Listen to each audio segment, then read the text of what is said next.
Welcome back, everyone. This is episode 147 of the Jiu-Jitsu Dummies podcast. We are brought to you by Black Belt Digital Marketing. I've only said that 140-something times, right? Anything you need to build your business on or offline, website design, Google Ads, graphic design, printing, we can absolutely help. Check us out at Black Belt Digital Marketing on Instagram or our website, bbdigitalmarketing.com. You can request a free review of your entire online presence today right there on the homepage. My name is Milton Campus. I'm a black belt training out of South Florida. We got Christian behind the camera. Yo. Bo on the other camera. Don't forget to like, comment, download, share, click that subscribe button. We appreciate all the support. I mentioned last week, just a quick note, right? If you listen to us on Google Play is now on, or basically the podcasts that were on Google Play are now on our YouTube channel. There's a podcast menu tab now. Everybody's moved over. So our entire podcast library is now available on YouTube aside from the video cast. If you're listening to this going, I thought this was a video cast. I thought I could find a video. Yeah, just go to our channel. You'll see the video. But they're both there. So joining us today in the studio is the founder of McDojoLife and the executive VP of Academy Safe, Rob Ingram. What up? I appreciate you having me on, brother. I appreciate you making that drive. What is it, about 6 hours? No, it's like 5.5. But, oh, man. Hats off to you, man. Like, it gives me an excuse because, like, my favorite part of doing long drives is I go onto, like, iTunes. I don't care if you like Spotify, bite me. But I go onto iTunes, right? And someone who, iTunes? Yeah. Like, yes, I like iTunes. I pay for it. I'm going to use it. So, anyway, they have a feature on there that's like Discover Music. Okay. And it just plays stuff that I've never heard. Yeah. And so on a long drive, I'll go through hundreds of songs. I'm like, that song's crap, skip. Oh, that's good. Thumbs up, save, that kind of thing. I haven't done that one, but what I do, maybe it's similar, and I know it's not the same. If it's completely things that you haven't heard, I do the like Milton Station. Like I click on Milton Station, so it'll play me stuff on my iPod and then other stuff by those artists or similar music. Yes. So I am staying within like the genres that I have. I do that sometimes. I do that sometimes, like, because it kind of gives you stuff that you already like, but then it's like, hey, here's something new you might like. You know? So, but I like, and I'm doing that safe too. I'm just like, I got to get this. I find all kinds of stuff or songs I haven't heard in like 15 years. I'm like, oh man, you exist. What is your go-to if you're just picking up the phone? You're like, I'm gonna listen to music today and not do that. What's your genre? I just go right to my playlist. Yeah. I like everything. Yeah. So I'll do like country, rock, hip hop, 90s, like whatever. But I have tons of stuff saved on there. It's just whatever my ear likes at the moment. That's what I'm listening to. Same. I've actually gotten into country music probably over like the last 5-6 years, but more of like, I guess somebody told me it's called like hick hop, or just more of like hick hop. Yeah, hick hop. Hick hop. But more of like, with I get like, Kane Brown kind of stuff, like more of that, like a little bit of an R&B flair. It's not so like, hey, getting in my truck and sorry to anybody. I'm not trying to offend anybody, but but every once in a while something comes on, like people would be surprised if they heard me listening to this. Yeah, there's another term for that was very similar, but I can't think of it right now, but I will. I didn't coin that term, by the way. That was somebody mentioned that to me because I was like, how do I search that specific? I know there's just like country pop is really what it's called. There's a Pandora has a, like, you get different playlists or whatever. They have one called Hip Hop Barbecue. If you're like really like 90s hip hop, it's the jam. It's awesome. Yeah. It's like house party music. Yeah. How old are you? 39. Oh, you're a baby. Oh my God. You're 40 youngin'. is creeping. Youngin'. Tell that to my niece. Yeah. That was like hearing somebody say, I'm 9 going on 10. Let me do. I forgot to start my timer. Get out of here, buddy. Let's do a couple of quick shout outs here. So we are brought to you by academysafe.org. Academy Safe is a nonprofit whose mission is to help clean up the martial arts by advocating for background checks, U.S. SafeSport certifications, right, for all coaches and staff. Full disclosure, you're looking at the executive team right here. I am the executive director of Academy Safe, and Rob Ingram is not only the founder of McDojoLife, but he is the executive VP of Academy Safe. And together we're going to try to clean up the way that people find and vet martial arts academies throughout the country by providing a website registry listing Academy Safe certified gyms around the country. All right, so there'll be other things like CPR, first aid certification. We've been talking about defibrillators. We actually spoke to a defibrillator company. Which was very eye-opening. Yeah, right? That was a really interesting conversation with the defibrillator guy. Yeah, we can give a little peek there. Like, there are companies out there that would provide the defibrillator to an academy certify them in not only the use of that defibrillator, but also be able to provide the first aid and CPR certification. Yeah, and the upkeep. And the upkeep, and the continuing ed even on that piece. And then we take a step further. That guy was nice enough to say, hey, there's this other company that has these other defibrillators that are better than the ones that I have. It's like idiot proof. The only thing with the defibrillators, I guess, that I didn't even think about is like what happens when the battery dies. Sure. So like you have to have like upkeep for them. Yeah. But I mean, right now I think defibrillators are astronomically expensive. They were like well into the $3,000-$4,000 range. Yeah. But the company that he suggested is a fantastic idea. Obviously, we have to have conversations with them. But it was a great idea. Yeah. And if we're able to get those down to a wholesale price and get that down for martial arts instructors, I think we'll save some lives, because the sudden cardiac arrest thing happens all over the world, no matter what you're doing. You just be walking, all of a sudden, bam, dead. And we're hoping that we can fix that, especially in terms of like response times. Yeah. Which, you know, the defibrillator he was talking about is incredible, because it'll alert you. Like, let's say that defibrillator is next door. It will alert you and say, hey, this defibrillator is right next door. If you need help, that's where it's at. Like, it's good stuff. I've been thinking about one of the things that he said, which was, I mentioned that my building has a whole bunch of defibrillators by the elevators in the gym, like all over the place. It's great. When I moved in, I was like, this is great. But I also noticed that like there was like a piece of like an instruction manual laying over the top. It was like clearly had not been open, touched, charged. So I ran into it right before we met with that guy. I saw a guy inspecting them, and I was like, oh, great. And I said, hey, you're inspecting these? He's like, yeah, great. And you're the guy that we spoke to. He says, that's great that they have them, but who knows how to use them? Which is the scary part. Yeah. It's like, great, it's here. I could be dying and having a heart attack right next to that thing. And who's going to know what to do? The other one that he mentioned to us, where it's just like you could use it on an adult or a child, and the pad recognizes. What was it, basically through like the electrical impulse that it's getting back from the patient or the victim. It'll detect immediately. It'll detect if it's a child or an adult, because like with certain defibrillators, they won't tell you. Yeah. So you'll just like put a child pad on the adult, and then you'll hit the button and nothing will happen, because it's meant for a child. So the voltage is, I'm assuming, much lower. Well, the same thing is even worse if you switch the pads out adult onto a child and that voltage is too high. It could, possibly harm or kill the child. Yeah. So the ultimate goal is to get it so that way it is absolutely idiot proof. Sure. And look, I've been in the martial arts industry now for like 27 years of my life, since I was 12 years old. And during that time, I got to tell you, there's a lot of people in the martial arts industry who did that, didn't go to college, sometimes didn't graduate high school. So in terms of maybe book smarts, might not be on the level. They know their art, they know how to teach, they're fantastic people, they save a lot of lives. But that might be too difficult to, in the heat of the moment, in something you're not trained in, to go, which pad? And next thing you know, the child passes. So how amazing the company that can lease the defibrillator, right? At least that's one of the options that they were talking about.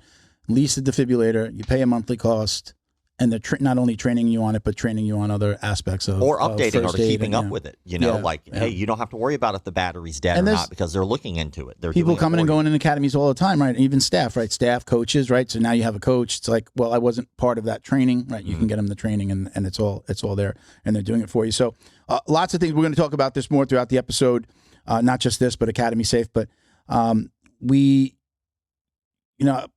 we've been talking about this and saying, like, we really don't want to charge the academies, right? So we are trying to raise some money, right? We need to be able to do this. So we started a GoFundMe. You can find the link in the description wherever you're listening to the podcast. We'd love everyone that can donate donate something small if you can. You can do a recurring. So if you don't have a lot of money, you want to be part of this, you can donate $5 a month. It'll come out of your card automatically. But at least please share the link. You can. That's the easy thing that everybody can do. Even if whether or not you can donate, you can share. So please get that out there. Again, we do have our landing page up now. The landing page right now is just a homepage and our blog. So we're talking a lot about issues within the martial arts community, and we have a few things that we have to get in line before we can finish building the website. The structure is there. we need to find out what integrations we can use, and we have one of those meetings tomorrow with a company that's I'm going looking to forward to that, potentially too. kind of give us that entire back end that does what we want to do, and basically it will help us keep track of who's got what certification. And these things exist. Joe Scargill, who was on the podcast last week, put me together with USA Wrestling, which does a small piece of this. They do the background checks and the certifications with USA Sport. Right on the and website. it's right there. Man, he did it in front of me where he logged in. He went to his profile. He was like, "Oh shit, my background check is expired." He was able to go and went to the company that does the background check. So this exists. The structure that we need exists. We're going to do some other things that could potentially be done by like an admin manually, but it would be wonderful if it was all automated. We need less money, less staff, right? And then the website kind of operate. And then it's more of like webmaster and an admin Easier, versus faster, safer. then 5 or 10 admins for checking backgrounds and lineage checks and things like that. Yeah, exactly. So again, please share, donate if you can. But now you can go to academysafe.org. If you mistakenly go to .com, it sends you to .org. So we've got both domains. So there's a couple of things you can do. You can donate on PayPal. You can donate on our GoFundMe. You can also join our waiting list. So if you are at an academy or you're the owner of an academy, there's a form. Just scroll down on that homepage. You can send your information. So, your academy name, contact information, email, physical address, all that stuff. You'll fill out that form. It'll come to me. We'll add you to the waiting list, and we will let you know as we get closer what we can do. We'll actually love to probably work with those academies in the beginning, a little bit of beta testing, make sure that we can do what we say we want to do on the website. At the end of the day, it's wonderful to see that a lot of these things exist as we get further into it. So this isn't like some crazy structure that we need to create. There are companies doing this already, at least parts of it, and it makes our job a little bit easier. I think even with consumers, like martial arts instructors already know this, but I don't think the average consumer is aware that there is no regulatory body at all. There's no regulations at all to starting a martial arts studio. So that means no one's going to come check on you. No one's going to make sure you're good. No one's going to give you background checks or even ask for them. And the average consumer only knows to ask one question, which is, how much does it cost? Sure. Which on the bar of importance where you're going to put yourself or your child and spend a lot of time and effort and energy if you're trying to get good at a skill, that's a very low bar. Yeah. Like, you should be asking, are you CPR first aid certified? Just in case something happens in an industry where you're guaranteed some time to get hurt. Yeah. If you make it through all the way to your black belt without any injury whatsoever, congratulations. Because you were a part of a small select few. Yeah. Like, if you, I have to do stories with McDojoLife probably 2-3 times a week. I wish I was exaggerating, but 2-3 times a week about sex offenders in the industry who had histories of doing these nefarious activities, and no one cared because there are no regulatory bodies. And I think that I've seen a couple questions as we've been starting to get Academy Safe out there and advertising it. And one of the major ones is from people who just truly don't understand the process. The biggest one, of course, is being, well, I don't want the government to come in and tell me what I can and can't do. That's a slippery slope. For those people out there who are worried about that, my goal is to ease your mind. Our goal is to make it so that way that doesn't have to happen. And the organization that sort of like that labels movies are PG-13, right? That's not a government organization. That's just an independent body. And they did that so that way it would help stop overreach and government agencies stepping in and saying, you can or can't do this, you can or can't say this. Our goal is to let academies run. We want academies to run. And we understand that people have histories, but at the end of the day, getting a background check doesn't stop your employer from hiring you. It just makes it so that way if your employer sees something that is a huge red flag, then they have the ability to be honest and open and say, you know what, maybe this isn't for you. Does that mean you'll never have a job in the martial arts industry? Maybe, maybe not. But at the end of the day, the employer has the right to know. So that way they can keep the consumer safer. And it's just ridiculous to think that martial arts has been around since the dawn of time. Yeah. If the first time somebody was like, hey, I want that, and someone got punched in the face for it, that's how long martial arts has been around. Yeah. And so it blows my mind that at no point in time did anyone decide, like, maybe we should try to stop the rape. No one was like, whatever shall we do with that? Like, it'll be fine. They're good at jiu-jitsu, so we got to just let it slide. Like, that's ridiculous. Yeah, that's funny. I've had some conversations where it's just like, well, the guy, he's a good guy though, but he did this, very specifically in that case, it was not about sexual assault, but it was about some of the things that I mentioned to you that happened with my old coach. But in my mind, I'm like, yeah, it is bad enough to fry him a little bit. We should hold his feet to the fire. Hitting on the wives and girlfriends of your students is a no. I understand that they may not be illegal, but when you're married, your wife is a coach there, and you are actively going after your students' significant others, I think that may not be the same red flag. That's a red flag, period. But I don't see a good defense for it. He's different now. I think that I just don't see it. Kind of like how I've done with McDojoLife. I don't think I've ever told people specifically, don't go here, don't do this, don't train with this person. Like, you're an individual, you're a consumer. If you can overlook those things, that's all on you. But at least there's now transparency. Yeah. So with Academy Safe, it'll allow us to let the consumer know, hey, they've done background checks. They have a defibrillator on site, but no one's CPR first aid certified. Mm-hmm. Or, hey, they are officially, legitimately certified Academy Safe because they've met all the criteria. Yeah. So I think there's so much that could be done there, because we're not telling the consumer what to do.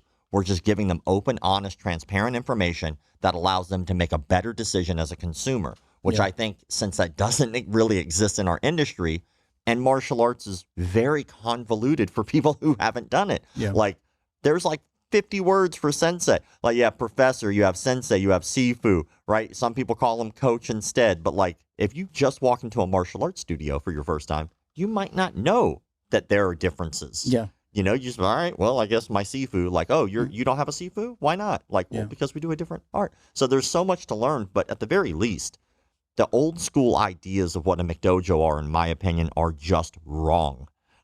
How much does it cost?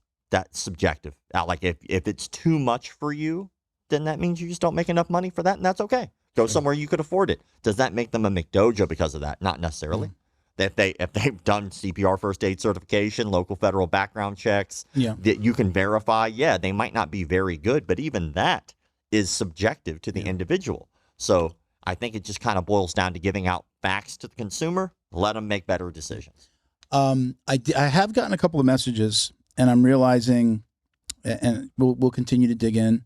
And again, if somebody's already getting background checks, great. That's great. You got your US SafeSport, like my last guest, Joe, who's on the board now. Joe Scargill is did I say that before? I think I mentioned him. He's actually on the board of directors now. We've closed that deal, and he is now joining us. So I'm excited about that. We have a Secret Service officer on the I think it'll, he had already offered, like, hey, look, they have some programs that we might be able to get you guys involved with. Before we sat down and we had lunch, and we were talking, and he offered more help. And I said, how do you feel about joining the board? And he was just like, yes, it'd be an honor. So that was awesome. What I was going to say though was, seeing him, go on the app and go on USA Wrestling and show me that, he had to do his background check and SafeSport certifications. I mentioned to him, I said, I've been getting it. It's awesome that I see that you have that already. People have been telling me online, like, hey, I have to do that in this area, right? But it's not that it's specific to the martial arts academy. It's if they're dealing with children. So aftercare programs and things like that. If you're in, there are some, I think, not state mandated regulations, but it looks like maybe local mandates to actually have the background check, not the SafeSport certification, but the background check. If you're dealing with any after-school programs, aftercare, you're dealing with children, again, not specific to martial arts. So it's wonderful that they have that, and it does exist. So people that send me those messages, like a lot in Canada, we've gotten messages from Canada, UK, Australia, different people saying, I have that, we have to do that here. Yeah, certain places are different. Yeah. But like an example of... And places throughout the U.S. that say, like, I have to do that because we deal with kids. In certain cases, there's nothing, like even for sex offenders. So like, I've been going through a lawsuit. There was a guy who hired a registered sex offender, right? And then he lied and said he didn't do that. But he did. So bite me. So like, but the case is astonishing to me because I learned so much about Megan's Law. I learned a lot about California regulations and policies when it comes to sex offenders. A sex offender in California is legally allowed to work around children. 100%. If that child or if that person has molested kids, their obligation is to tell their employer. So that's what he did. Well, he's saying that he didn't know, but he knew. But in any case, when it comes to that, that's up to the employer's discretion. Can I say, did that play out in someone in the comments that he said he didn't know? I feel like I mean, I recognize the conversation as maybe that you were going back and forth with him. Yeah, he said he didn't know, but he knew. Like I have eyewitness accounts of people who literally had their child in his academy, directly approached him, had a conversation with him, and he told them that, hey, I'm going to remove him from the kids' classes. He won't be around kids anymore, which was a lie. And then he told them, don't tell anybody else. Okay. Like, that's usually a bad sign when they say, hey, keep this between me and you. It's just a pedophile. Get out of here. Like, that's ridiculous. And so because of that, though, it opened my eyes to that dude was around children. That dude was legally allowed to be around children. He broke absolutely no law other than if what the owner is saying is true, and he never told them, which is he told them. So, like, that means that right now there could be people who have molested children who are in a martial arts facility who are legally allowed to work around those children. So I think that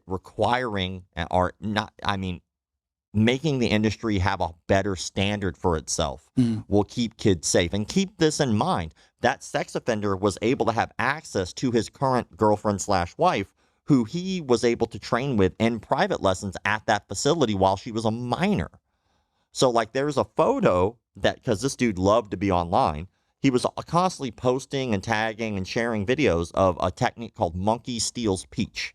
Now, if you're in the martial arts industry, you might be familiar with that technique. Basically, it's grabbing someone by the crotch. So there's a photo of that girl as a minor grabbing this sex offender by the crotch during a private lesson that he decided to post online.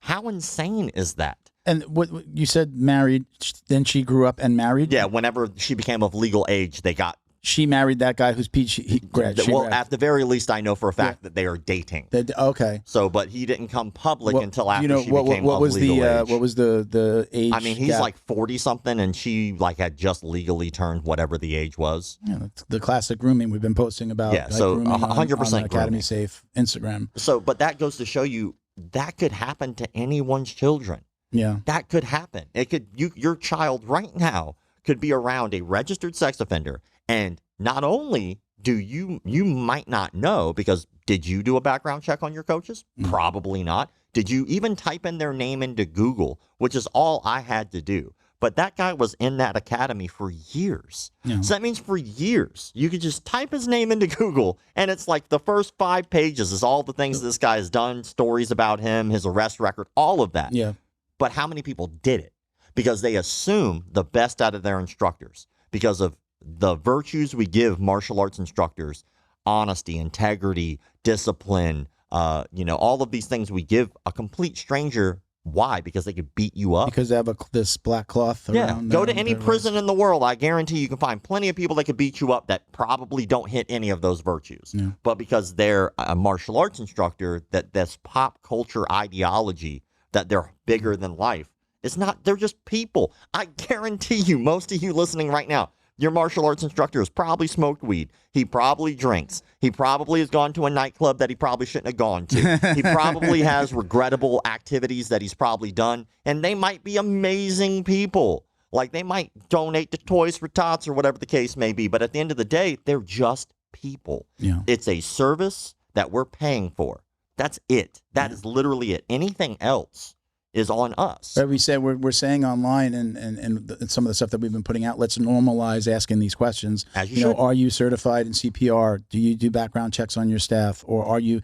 Can you show me a background check? Are you're the owner of? Can I do a background check on you? Can you show me, a certified background check? And the answer in most cases is going to be no. No, because they're not legally required, so they don't do it. And so the consumer assumes that they did that because the consumer assumes there'd be some regulations, but there's not. Yeah. And like somebody even posted this the other day, which I thought was really cool. I had posted one of the Academy Safe posts, and it said, does your studio or does your martial arts academy require any of the above? And it was the things we just talked about: CPR certification, first aid, defibrillator, all that. And they said not only does their academy have every staff member and volunteer local federal background checked, but they will pass those out on demand. So if a student walks up and says, "Hey, do you have a background check on so and so?" They'll just hand it to them because everybody there is clear. Now, I'm not saying everybody has to go that far, but I'm saying that is incredibly impressive that studio went above and beyond when they were not required to do so. And aren't we martial artists? Isn't the goal to go above and beyond? Yeah. When have we ever said, you know what? Just do the minimum. That's all you need to do. That'll make you better. We're going to come back to this. Let's give a couple other shout outs here. I want to come back to, I'm going to ask you a very specific question about adult grooming. So I'm telling you so that I don't forget. Adult grooming. I'm going to ask you a question. Adult grooming. So thank you to our friends over at Flow and Roll. Hands down the best custom gi and no-gi gear in the business. Don't believe us. Visit them on Instagram at flow_roll. flow_n_roll. Check out their custom designs they've created for academies across the country. And visit their website at flowandroll.com. Get 20% off with code JJD. Gym owners, ask them about their incredible pre-order program, which can help you stock up on your academy, stock up your academy with only a small amount of out-of-pocket investment, right? So email them at flowandroll@gmail.com or visit their website and fill out the form on the homepage. It's flowandroll.com. And you can use code JJD. Did I say that already? Code JJD for 20% off your online orders. All right. That does not apply to pre-order. Okay. Leo Optics. Got to put them on. Do you do something with Leo Optics? Oh, I advertised them way back in the day. Okay. But what sucks is I usually wear regular glasses. Okay. So I can't wear the glasses over the glasses. Are you blind? Dude, it's bad. Yeah, I wear contacts from time to time, but when were you working with them? Like years ago, long time ago. Remind me. I'll have a conversation with you about this. It might be a good fit for you. For sure, man. Some things have changed over there. Leo Optics is a sunglass and apparel company specializing in signature bamboo sunglasses.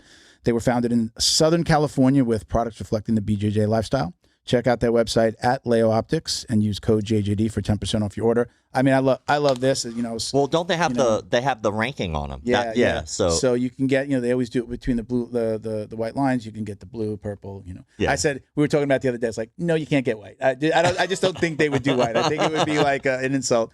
But you can get all the belt colors, and then obviously at black belt you do this. So right, if we see it right, which is really cool. Yeah. You can order and request. You have to request it, otherwise, I believe you're going to get this, or I pretty much believe this is on everyone. I don't think that you have to ask, but if you want your color, you have to. I think that's cool. Request. Yeah. So very cool. It's funny because I actually left my other ones that, thank God, I had a pair in the studio. So yeah, these are the same ones. I thought they were a little bit different. They have two pairs that are like this, a little bit more squared off, a little bit bigger. I got a big melon, so I need like wider sunglasses. If not, it's like tight when I take them off. You see the lines like tight on my face. Yeah, as I get older, I start to realize that now I can afford food, so I eat it. And I was like 155 pounds forever, and then finally I was like, oh, I'm not broke anymore. Like, what is this? You could buy this? They're like, yes, you eat it. That's how you survive. And I was like, oh God. And then so I started eating things, and now I'm much larger than I was. But I have that problem too. My sandwiches are delicious, so I'll keep eating them. We were talking about this before. I want to show it again. Hey, Bo, we didn't get really great picks. Do it this way. Hey. All right. Hey, gotta hurry up. We're on air, bro. Come on, you gotta be quick. You're Johnny on the spot. So you can be a hero. This is written by the Walkers. This is Bridger Walker's parents wrote this book. Cool story, right?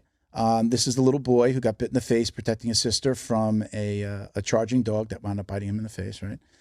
You can see pictures on the back. We're not going to zoom in on that or anything, but you can see pictures when he first got bit. How the heck did we become involved with this, right? So we were running the Jiu-Jitsu Dummies Foundation for a couple years, and we were awarding scholarships. When we were deciding on the very first scholarship, Bridger had just gotten bitten. And we found out that he did jiu-jitsu, and we're like, oh, come on, this is it, right? So we paid for his jiu-jitsu for 1 year. The parents, I've been talking to Robert online for, on and off here just for the last couple of years since we did something. And not only did they write me a really nice letter, which we read on the last podcast, so I won't read it again, but what I thought was really cool was when we sent him a rash guard, we sent a bunch of gear to the family. This is the actual rash guard. This is our Jiu-Jitsu Dummies rash guard available on jujitsudummies.shop. And he wouldn't take it off. He wore, if you look up Bridger Walker and look up like YouTube videos, like he's on tons of different news programs. He went to like hockey games. He's forever in that rash guard. So they wound up putting it, he was in it so much that they put it in the book. Yeah, well, I think it's cool that they sent you that. Yeah. I mean, that's cool and good for him. You know, to most people will go their entire life without having an opportunity to be a hero, and he had the opportunity and rose to the occasion. Yeah. So one of the cool things about this, without like spoiling the book, it's actually kind of written from his sister's perspective. Okay. So it starts off with, I want to be a hero like my brother is to me. So then now read it with that perspective, and like, you know, she's, you know, talking about what he did and things that they can do, you know, in the community and together and as a family. So it's really, really cool. And in the back of the book, it actually has tons of pictures too, which is amazing. Very cool. It was just, you know, it's kind of cool to just be involved with that in some small way. I really appreciate it. Thank you guys. And you can get this at on Amazon.com. Just search You Can Be a Hero. Or if you just search on Google, You Can Be a Hero, it comes up right at the top. So check it out. Buy it. It's awesome. So thank you guys. I really appreciate you sending that to me. So unlock the power of your online presence with Black Belt Digital Marketing. Their reputation management program ensures your Google business profile is seen by more potential customers. Black Belt Digital Marketing is your full-service digital marketing agency specializing in local SEO and reputation management. Boost your business today. Visit bbdigitalmarketing.com. Your success is their priority. Miss your morning routine, BioPro.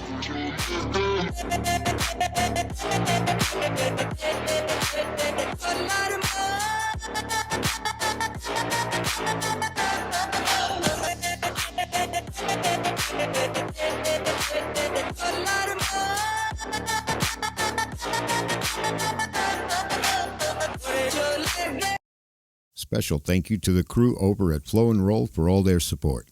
Flow and Roll is renowned for their incredible no-gi rash guards, shorts, and leggings. Flow and Roll has quickly become the premier custom apparel provider for academies big and small throughout the United States. Reach out today to discuss your custom order and ask about their incredible pre-order program.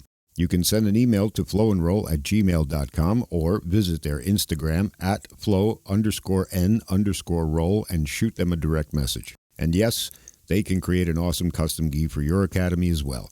Visit flowandroll.com to check out their awesome designs, and while you're there, pick up a Jiu-Jitsu Dummy signature tee exclusively at flowandroll.com. And remember, you'll get 20% off your purchase of t-shirts, rash guards, or gis with code JJD. back to what we were talking about, like it's a horrible transition from the children's book to. So there we were talking about pedophiles. Yeah. Oh, by the way, check out this book. We will. I will definitely not. The last 3 episodes have been really hard to advertise. Like I do some advertising on Google, and you were talking about your video getting kind of having issues on YouTube, and they're usually pretty good about it. You just got to. I have to keep on like appealing. But the last 3 episodes where we really talked about this and we're saying the words that we're saying, it's like we're saying it and we're trying to do something about it, but obviously Google picks it up as like, oh no, it can't be talking about rape. Don't and, talk and about that molestation. now. That's real life. Super hard to get these off the ground. We're trying to live on the fantasy land of the internet. We don't want to talk about real things. So let me ask you that question. You kind of looked at me funny when I said, what do I think about, we know like the grooming process and we're typically thinking about a child. Have you thought about how an adult could be groomed? No, of course. Yeah, at the end of the day, it doesn't have to be a child. I think when a lot of people hear the word grooming, they assume that it has to do with children, but people forget that cults exist. Cults have always existed. They'll continue to exist. The root word of culture is cult. Culture, cult. So our culture is made up of a bunch of different cults. You can have a cult of personality. You can have a cult of money. You can have a religious cult. But it all boils down to the same, which is there's someone in a position of power or authority over someone else, and they just take advantage of them. Yeah. And I think that most people assume that they cannot be taken advantage of by a cult, but that's like step one. That's like the easiest part of running a cult is the gullibility that people think that they're bulletproof. Like everybody can be taken care of. Here's an example. Go online, and you can post a picture of a puppy. Just post a picture of a puppy. Like, pretty puppy having a good time, enjoying itself, maybe prancing through flowers. Nothing political about that. And then give it let it go viral. Let it get a couple thousand views to start, right? I guarantee you within the first 100 comments, there will be someone who makes that political. Why? Because they're in a cult. They are in a religious cult. Their mind cannot get away from Biden or Trump. Sure. No matter what, that's what it's going to be. Well, that's the problem is they're the same people who think they can't be taken advantage of while they're being taken advantage of. So it's so much easier to fool people than convince people they've been fooled. Yeah. And that is 100% true across the board about anything. It's really difficult now, I think, for people to have those critical thinking skills because we've been constantly being groomed ourselves from birth by getting information shoved down our throats. And we're being told what the answers are instead of finding the answers for ourselves. If I want an answer, I just go to Google. Well, what if Google is guiding me? Or what if I go to my mentor and my mentor is guiding me in a direction? The answer that they give you might push you in a certain direction. And so I think that that's what people fail to see. I think at the end of the day, especially with martial arts, since that's a context, people are people. People are going to always be people, no matter what their title, job, creed, whatever the case may be. Yeah. So we could all be taken advantage of. Yeah. I've had that conversation with several people. We don't necessarily see eye to eye. You know, when I say several people, these are people that I trained with, and then I'm saying, like, you don't see the grooming of the adult, of the conversating on Instagram, talking after class. Oh, I see the open door there. Hey, would you like to get together for to have a drink? And then it turns into something that, and I mean, again, and it's an adults, and it's not legal. It may not be morally correct. It's not illegal. I do believe that I find that morally, it is bad morally. How would I say that? I find that, yes, he's only done something that is morally incorrect. But I do find that as a coach and someone that I want to teach, if I was going to send a friend, a family member, a kid, or even a woman, an adult, I think I'm not going to send you to the gym where I know that that's happening. Like, I would feel like I need to tell you that. I would need, just like we're saying, hey, that guy was a pedophile, and that the example used before, and then he didn't tell anybody, and you're saying, no, he did tell the coach, right? If you decide to go there, that's great. But I feel the need that I should tell you that I believe that this bad thing is going on. Watch out for this. And then if you still decide to go there, then you go there. Or if you're going there currently and now you know and you don't leave, okay, that's a choice you're making, but you have the information now. And then you can make that choice. Is this bad enough that I don't want to be here? Or if it's like, hey, well, he didn't really do anything illegal. So yeah, at the end of the day, it's up to the individual, especially as a consumer, where they want to spend their money. Like there are certain people who will boycott an entire company because they made a certain action or they made a certain statement, and they're never going to give them money again. Meanwhile, that company is still making billions of dollars every year because they are selling a product, and no one might not care about that certain thing they said or political affiliation or whatever the case may be. So obviously the consumer has the right to buy and consume whatever they'd like, products, services, whatever the case may be. I do think that transparency is important, especially when you're talking about people in positions of power. I think that's where things change. If I'm buying, like, let's say some Starbucks, and Starbucks makes a poor decision, well, that's on me to make my own decisions about if I feel ethically correct to continue to give them money. But then again, that cup of coffee or that barista isn't in a position of power over me. I walk up, I buy the coffee, and then I piss off, right? That's it. And if the coffee sucks, I stop buying it. That's how I usually work. I'm sure that there are companies that have donated to all kinds of things I might not agree with, but I don't know about it. So at the end of the day, I move on. I have my blinders on just like everybody else because I'm human, right? But if the coffee sucks, I stop giving you money. Well, I think that that's okay. I think you can get away with that with goods and services, or with goods. I think it's different with a service because now we're talking about somebody who is in a position of power over you. Martial arts, as soon as you walk in the door, the reason you walked in the door was because you knew that person can beat you up. It's why I'm paying you money. I'm like, I suck at fighting. You don't suck at fighting. So clearly you can beat me up. And I would never pay a martial arts instructor who I could just beat up unless, they were like, old man in the wood kind of thing. Like maybe you can't beat me up, but you've seen some things, right? Yeah. So I think that when you walk in, it automatically creates a weird dynamic. There are already rules in place. Almost every martial arts studio has a certain creed of code of conduct, like even no shoes on the mat.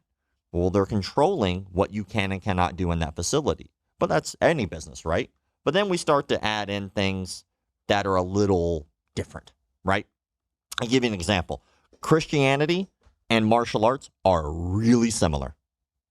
Real similar. And I'll give you an example. Let's say I walk into a martial arts studio, right? I might bow at the door or I might bow at the mat, right? Pretty standard. That's not weird.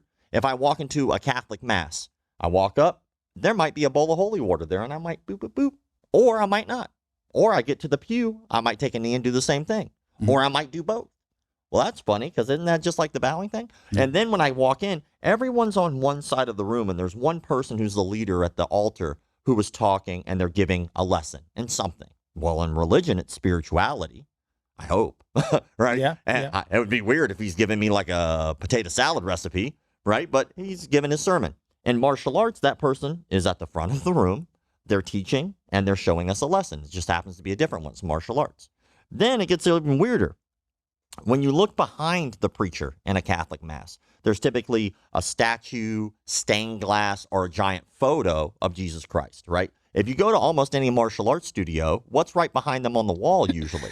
Their coach or Elio Gracie. That's wild. There's a photo of a guy who we just kind of bowed to a second ago. That's super strange. So then you continue down that path, right? Now at the end of almost any martial arts class that I've ever been to, there's usually a point in the class where you shake everybody's hand.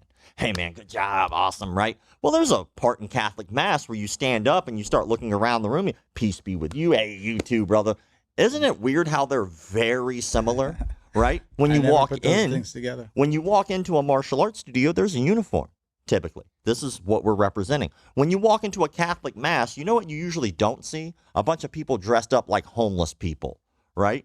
There's a certain decorum, a certain attire you should wear there, right? Well, that's weird because that's very similar to martial arts. When I go into a martial arts studio, there's a certain attire I'm expected to wear. And if you get into certain religions, the preacher is dressed very specifically. Well, in martial arts, what would you specifically wear if you were in charge? What's that thing that goes around your waist? Oh, yeah, your black belt.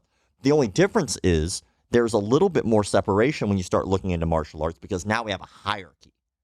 What else has hierarchy? Religion has hierarchy. Isn't that crazy? Like, at the end of the day, they're so similar. I think the only difference to me, what makes a martial art, a religion, and a cult different, the only thing in my opinion, I'm not saying the definition of, I'm just saying in my opinion, the only difference between a religion, a martial art, and a cult is what the goal of the leader is. The goal of a good religious leader is to teach you about spirituality and that religion and to give you that. Goal of a martial arts instructor is to teach you that martial art and to give you that. The goal of a cult is to take from you. They're going to take and take and take, and you're going to think it's the best thing in the world for you, even if everybody else tells you it's bad. But at the end of the day, martial arts is for you, the consumer. Religion is for you. Cult is for the leader. So if you ever go into a martial arts studio, you start looking around the room, right? Yeah, you might see a lot of similarities between religion and martial arts, and that's okay because both of those mean the leader cares about you. But the moment it's all about the leader, hey, you're not allowed to train anywhere else but here. Who does that benefit? It doesn't benefit the consumer. You're only going to get better by going to train at other facilities. But the moment they tell you how you can and can't act outside of that facility, I'm going to give you the finger, and then I'm going to go do it anyway because you're a cult leader. You're now leading a cult. And that old school mafioso Brazilian jiu-jitsu, oh, you only train with us. You train over there. You train here. Then how about you kiss my ass? Because I pay you as a consumer. I pay you for a service. That's it. Anything else I get out of this, whether it be weight loss, whether it be maybe even guidance emotionally, spiritually, whatever else I get is supplemental. The deal is not on that contract. And I guarantee you when you look at your martial arts contract, it's never going to say not allowed to ever train at any other facility ever. And if it does, don't sign it because that'd be weird. But anyway. I've never signed an agreement. You've never signed a contract for a martial arts? I've never signed a contract for martial arts. Wow. You are a diamond in the rough, my friend. In my third academy, and I've only signed the release. Wow. Okay. Yeah. Yeah, that's wild to me. I mean, I don't know if it's just a South Florida thing, or I mean, I've been very localized in my area.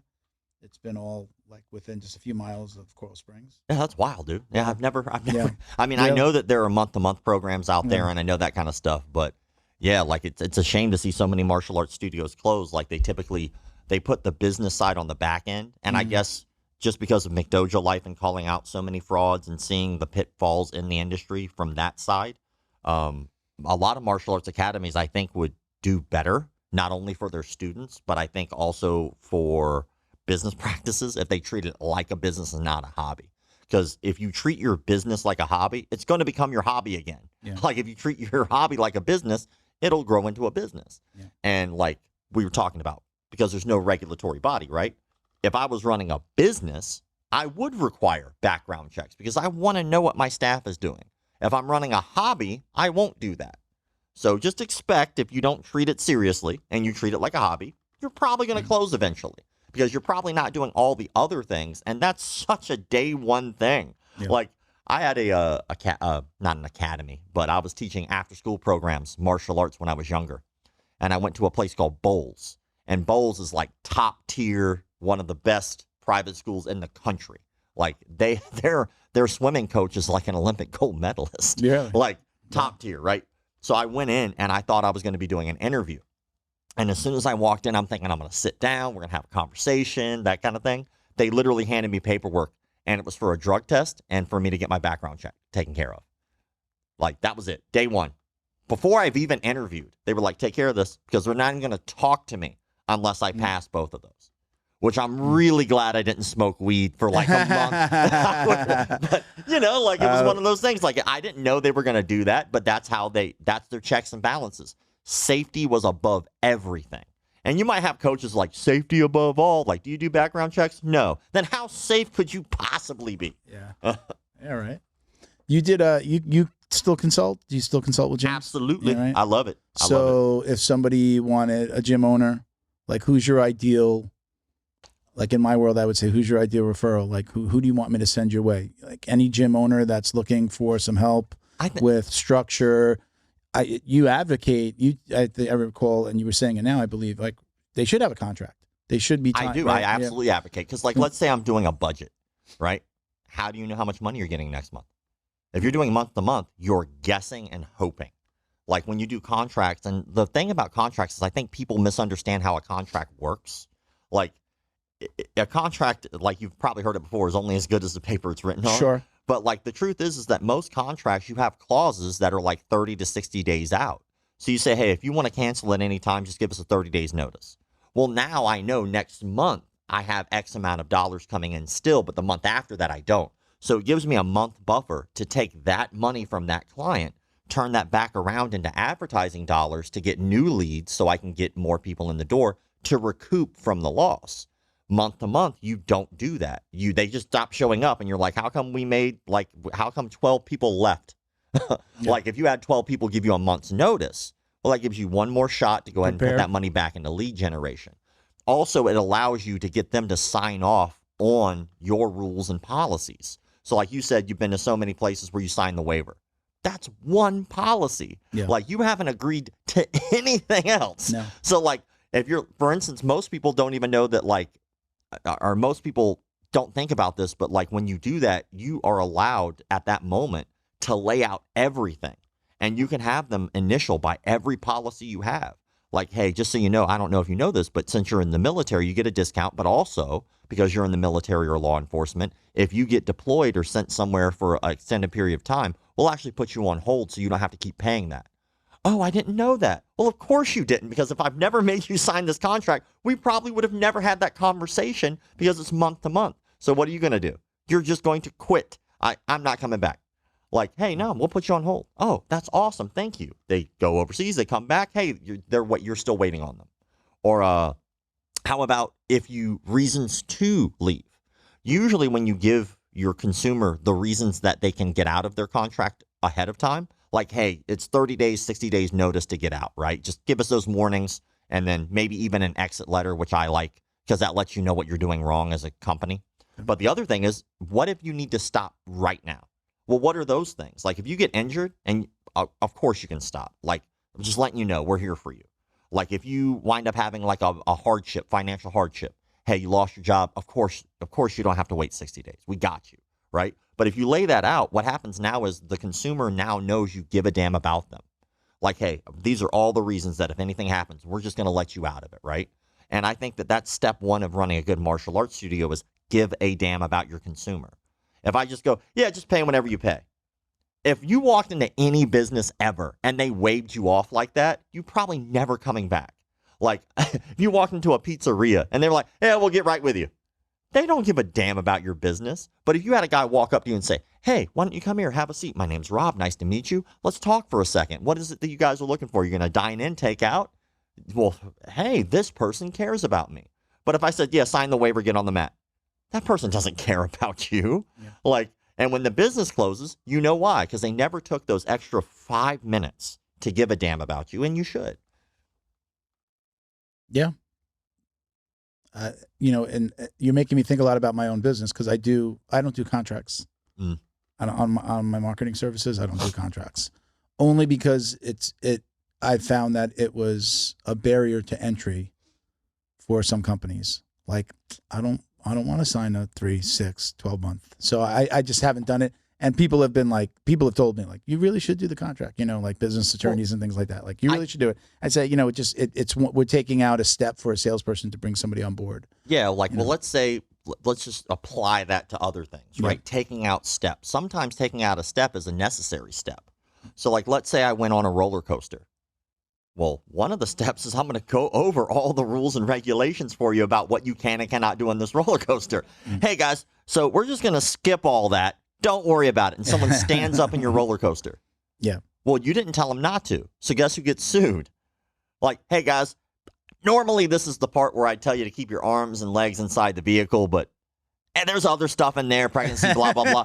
You know what? Don't worry about it. Like, I'm sure you guys can read. Like, we don't need to go. Like, you should, because I think what it winds up doing is it shows a level of professionalism. But I think what it also does is it lets you and the consumer know where you stand. Sure. Like, another thing that it also does is it gives you more opportunities to show that you care. For instance, in a month-to-month contract, someone doesn't show up.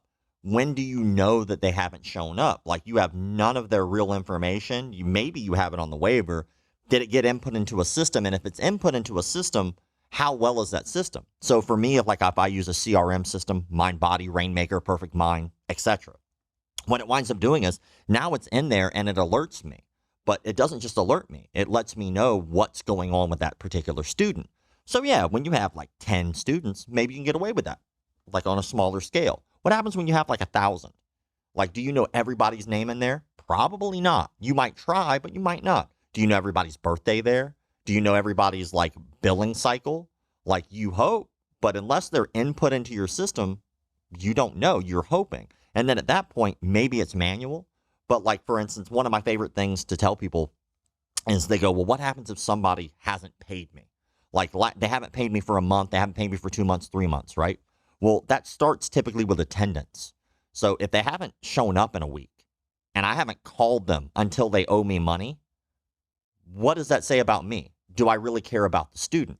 I don't give a damn about the student. That phone call says I care about your money. Like, you haven't paid me, pay me. Like, not how you been? I haven't seen you in like a month. Are you okay? Like, that should be your initial phone calls. And they call them 246 calls, which is 2 weeks out. If someone hasn't shown up, you should call them. Hey, man, just checking in on you, Steve. I didn't see you last week. I just want to make sure you're okay. Nothing about money, because money isn't even in the conversation yet. Then the next one's 4. Yeah, most likely at that point, they probably haven't paid you, but I won't even mention money then. Hey, man, it's been a month. Like, I'm really concerned. Just let me know you're okay, right? Now, then you start getting into 6. Well, now they almost guaranteed to have not paid you for a month. And even if they haven't, I still don't mention the money. Hey, man, it's been 6 weeks, man. Please let me know you're okay. That's all I care about, because my goal, again, give a damn about the student. Once you get to 8, that's when you can actually leverage and use that money to help your student, because they might be in a financial hardship. They just didn't want to tell you about it. Well, we already know the clause, which is, hey, if you have a financial hardship, you can just get out of this. But maybe they haven't shown up for 2 months and you haven't heard from them, but they keep paying you. Well, now we have an even bigger issue, because now they might actually be hurt. They might be going through something major, and that is the farthest thing from their mind. So what I do as a good martial arts school owner is I say, hey man, like I noticed you haven't been here for 2 months. You owe us 2 months pay. We're concerned. What we're going to do is we're going to wipe away all of that debt. You won't owe us a dime. Just come back in and train. That's all I'm asking you to do. Come back in and train. If you want, you can re-up with us, just re-sign, and you won't owe anything when you start. No sign-up fee, none of that. Just re-up with us, and I'll wipe away all of that debt. And what that does now is it leaves the debt collectors out of the situation. I don't need a debt collector. I need a student. I need somebody to learn this art. Like, I need you to give a damn. You had goals when you walked in the door, right? My job is to get you to that goal. The only way I can get you there is if you show up. But if all I do is like, hey, you missed a payment this month, they're just never going to call you back. What is the obligation here? They just disappear. Bye. What is the biggest mistake that you see gym owners make other than the contracts? Outside of that, is there anything that's like this just stands out? All of these gym owners, everyone's not doing this. They forget that they were a white belt. I know that might sound cheesy, okay, but like if you've never done martial arts before, the first thing you have to do is realize you've never done martial arts before. Like step one, right? And they have what they call the 4 stages of learning, which is like unconscious incompetence. So you don't know something. So a child doesn't know how to drive a car because it's never seen a car. Doesn't even know a car exists, right? But then you see the car, so you know that someone's operating the vehicle. So now you have conscious incompetence. I don't know how to do something. Then you have conscious competence. I'm learning how to do the thing. I'm not great at it. I have to continue to think about it as I do it, but I have a better understanding. And then, of course, as you grow into the martial arts industry, you have unconscious competence, which means you just do it. Like tying your shoes or driving a car. You just do it. You don't have to check my 10 and 2s, right? You just do the thing. As a white belt in martial arts, the first thing you do is unconscious incompetence. I don't know martial arts. But most people aren't there. Most people as adults know, I don't know how to do something. So now we're in conscious incompetence. So what do I do to fix that? I seek out someone who does know how to do it. When martial arts school owners open a martial arts school, they assume because they know how to kick and punch, they know how to run a business. These are not the same things. Yeah. And so just because you're a good coach, just because you can teach people well, just because you're charismatic, does not mean you will run a successful business. So what most martial arts school owners do is, I've been doing martial arts my entire life. I'm going to open up a school. How many businesses have you run? Well, none, but I know this business. Like, no, you don't. You're assuming that you know that. So you're lying to yourself to skip a step, which is conscious incompetence. You cannot skip that step. You have to be conscious you don't know something. And that's okay. But then that moves you into the next step, which is now I have conscious competence. I have to think about it, but I'm learning and I'm getting better. Most martial arts studio owners never once try to go out to get consulting. They never try to take a business class. They never try to learn how to run books, paperwork, learn a new program. They're just stuck in their ways. And whatever their instructor did is exactly how they do it. Well, times are changing. Yeah. Things are moving and always evolving, just like martial arts. So I'll see martial arts business owners, like owners, they'll spend thousands of dollars at like bjjfanatics.com, buy all of those instructionals, right? But not one time did they ever take the time to buy a book on business, take a business seminar, try to go learn from somebody specifically in the industry about like a business leadership course. Nothing. They'll just ignore that part like it doesn't exist. And then martial arts school owners love to treat money like a bad thing. Like, oh my God, like you charge too much. Who invented that crap? I guarantee you it's the broke dude who doesn't have new equipment. I guarantee you it's the broke dude who doesn't actually take the time to give a damn about his students. Because if you did care, making that money allows you to help other people. That money helps you advertise to more people. That money makes sure that you can pay your bills so that way you can dedicate more time to martial arts and not have 2 jobs, which is a lot of martial arts school owners. They'll have a day job and they'll have their school and they don't care if the school makes money or not. Well, if it was financially viable, wouldn't you be able to spend more time doing it? Yeah. And then you have the money, you can do more pro bono work. So now you can give away free martial arts classes because you can pay your bills. So you can have as many free people in as you want, as long as your bills are being taken care of. But how many of those people are you going to help when you work the 9 to 5? Then you work at your martial arts studio. then you sleep and then just keep doing that. I mean, you got to treat it like a business, and you have to understand that it's okay not to know something. What's not okay is to stare at it and pretend that you do. Yeah. That's crazy. I'm obviously, again, I don't own a gym, but some of the stuff that you're saying resonates with, just running a business, period, right? Yeah. I mean, what we're doing with Academy Safe and, my day job as, running a marketing company, running Black Belt. It's a lot of work, man. Yeah, man. And like, it should be. I learn something new every day still. I mean, whether it's something changing on Google or, something changes on the CRM or just something business wise that we need to implement. Like right now we're going through a lot of stuff with, like AI. How does AI, I didn't really think, I was just like, AI, I looked at AI as the competitor, right? AI can do some of the, could our clients automate some of the things that we do? And the answer is maybe, or it's coming, we're getting there. But then our CRM started to use AI and automate it on our end. So the thing that we're offering to clients, hey, we've got it automated. Don't worry. We've got certain aspects of that. And now we're taking it a step further and saying, okay, what other functions that we do can we integrate with our CRM? What things that we do on a daily tasks, are there programs out there that exist that can tie into our CRM? And I don't know if you ever heard of Zapier. Zapier is like kind of like an integration, like so an outside software or company using Zapier will help you integrate it to your CRM. So two different companies that don't know anything about each other could integrate using this thing called Zapier. That's pretty cool. So our CRM pushes that. And so now I have, I hired somebody as our national sales director, but he's also like a liaison with our CRM. So like, yeah, you're doing sales and you're going to manage the sales team, but I also want you to work with our CRM and figure out what other things we be automating on not only the sales side, but also what we call the production side or the delivery of what we're selling, which a lot of times is like local SEO, Google Ads, things like that. Yeah. So a lot of that's happening. Like, again, there's AI out there, but I looked at it initially as a competitor and I'm like, oh no, wow, it's making our lives easier from, writing and answering reviews and, okay, again, what else can we automate that we do out there? So you have to kind of be open to that change. In my mind, not that I was closed off to it, but I was like, yeah, everybody's looking at that as the competitor too. Like I know people that have just completely gotten out of like the content creation field because you can write 10 blogs in 10 minutes, not even just using ChatGPT right now. Right. Like, so certain things like that, or something that you would use somebody that was, a content creator or a creative writer, they just can't survive, whether it's the right thing to do or not, or, the SEO aspects of like putting out blogs that are written by ChatGPT. Well, I would people are just like, their business has been completely turned upside down. And basically all those content creators are becoming social media, like, managers now. Oh, I got you. Yeah. They have to shift. I guess I just don't view it that way. I can understand why they would.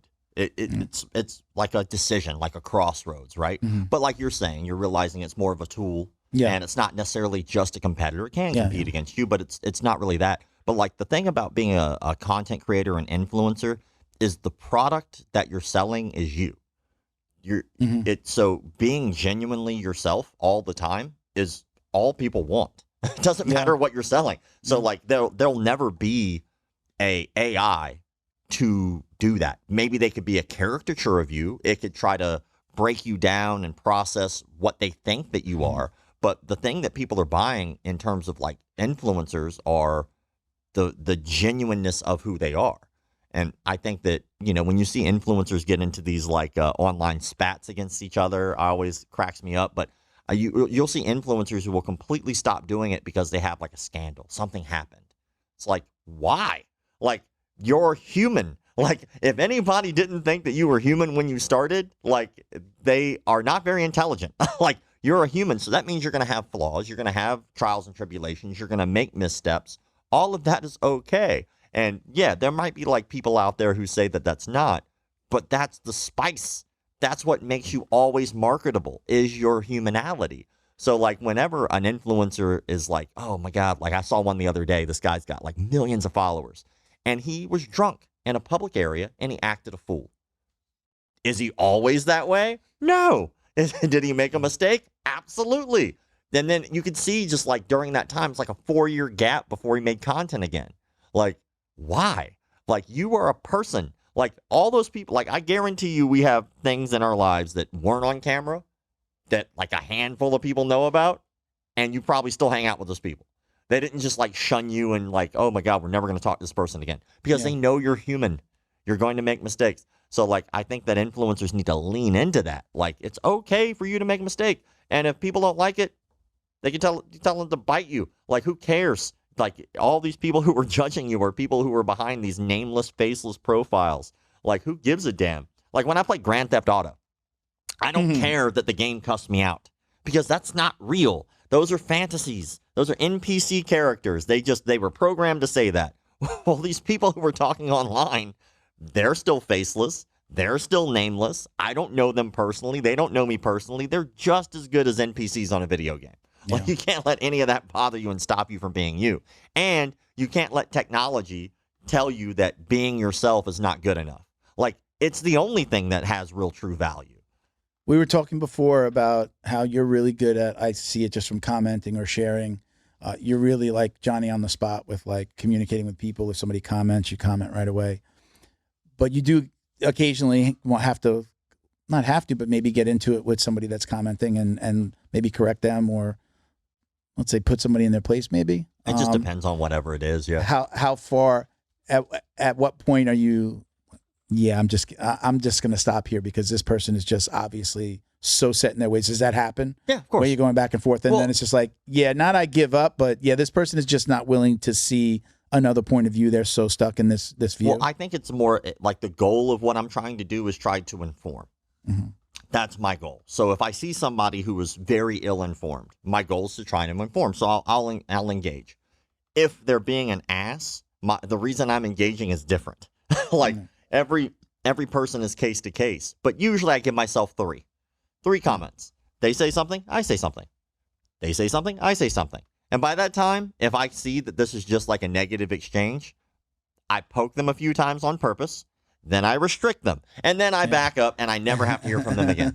And it's almost always, I'll say 99.9999% of the time, what winds up happening is I'm right that they are going to be an ass later on. Because with restricted comments, they're talking to themselves. And to them, it's right there for everybody to see, which is hilarious. Oh, so it doesn't even show on the they feed think anymore? They've made comments. Oh, yeah, it's great. But then I'll be scrolling down. I'll be like, oh, this is a restricted comment. Let me see what they had to say. Oh, you can see that. And then I click on it, and I can decide whether or not to approve it. So I click on it, and I'm like, yep, that's why I restricted that person. Yeah. That guy's a douche. And then I move on with life, and I think it's funny because they can't help but continue to engage. But what if I'm wrong? Well, the restrict allows me to see if they had a moment that we all do. They just had a day or a moment or misinterpretation of language. So I'll see what they said, and I'll be like, oh, okay, approved, unrestricted.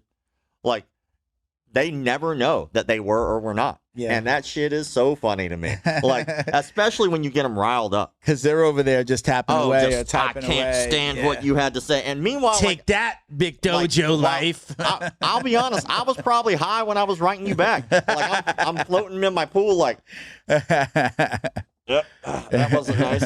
Here's what I have to say. Oh, he's being real mean. Let's poke him one more time. All right, restricted. Yeah. And then I'll just come back, and I can see all the people. I can see all these people like just ripping into that dude, and he is just responding to everybody. And I'm like, no one can hear what you're saying, bro. I think most people at this point know that as long as you're not being super nasty, like, go ahead and comment and be stupid.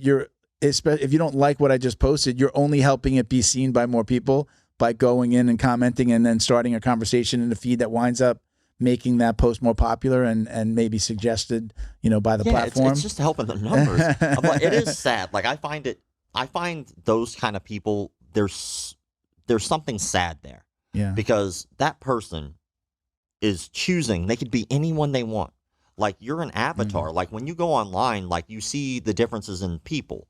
Like, people typically try to put their best foot forward. Like, so... Mm-hmm. If it's an unrestricted account or like a unblocked or an open account where anybody could see what they're doing, right? Not closed off like, oh, I got to friend them in order to see what they have. But if it's just an open account, those people are usually putting out the best in themselves, like the best photo with the best filter, and they're hanging out at these cool places and they're showing these beautiful sights or they're talking about things that are positive. Those people are putting that version of themselves out because that's what they want to feel. They want to feel this positivity and they want to feel good, and they don't necessarily want people to comment negatively. If they did, they would say vile things. But the people who wind up having those blocked accounts or those restricted closed access accounts, those people usually are the ones that have the loudest opinion. Like the most private profiles are usually the ones with the most public opinions. The people who are representing themselves, like genuinely, I'm representing me, Steve McMasterson of Phoenix, Arizona. Like that kind of person is usually saying something that's not really vile or venomous. You just blew up every Steve McMaster, whoever. He's like, what the hell? IG, yeah. I was like, well, McDojo, what's that? I'm not even from Phoenix. There's some grandpa that's going to get tons of messages. Dear McDojoLife. But yeah, like, but those people typically are trying to put a good foot Sorry, forward. Steve. They have nothing to hide. There's nothing to hide from. But the people who are hiding, those are usually the people who are doing it to get stuff off their chest. Yeah. I genuinely feel bad for them. Because imagine being somebody who's like 45 years old and you have 7 different accounts and each one of them has no profile picture. You're not showing the world yourself at all. So you're even isolating yourself from the world, literally. Yeah. And you're that lonely. You have to make that many accounts. And in order to get some type of to feel something, Yeah. you feel like you have to attack people that you've never met. And like you do it with such vile venom. Like I had a guy who he made posts and he was talking about like how he was kind of talking out of his ass, to be honest. Like he was talking about rules in MMA that weren't true. And he was talking about like how he could beat almost anybody up. And I felt bad for the guy because the dude was talking about things that weren't true. And on my page, that's the whole point, is to talk about these things in a very open, transparent way so that way people can make better informed decisions in the martial arts industry. So while he was doing that, I made some posts about the things he was wrong about. When I did this, he took it so personally that he made over 65 accounts on YouTube. 65. Where he was just going, make a new account, leave a comment. Make a new account, leave a comment. Make a new account, leave a comment. Like, that's on YouTube. Like, I'm pretty sure that in order to do that, like, that's very purposeful. That takes a lot of time and effort and energy out of your day. And I offered, like, hey, let's have a live conversation. We could talk about whatever's bothering you. Refused. Then he tried to say that he wasn't the person. Like, yes, I can clearly see that you are the person making these accounts. And so I don't know whether that is a mental health issue.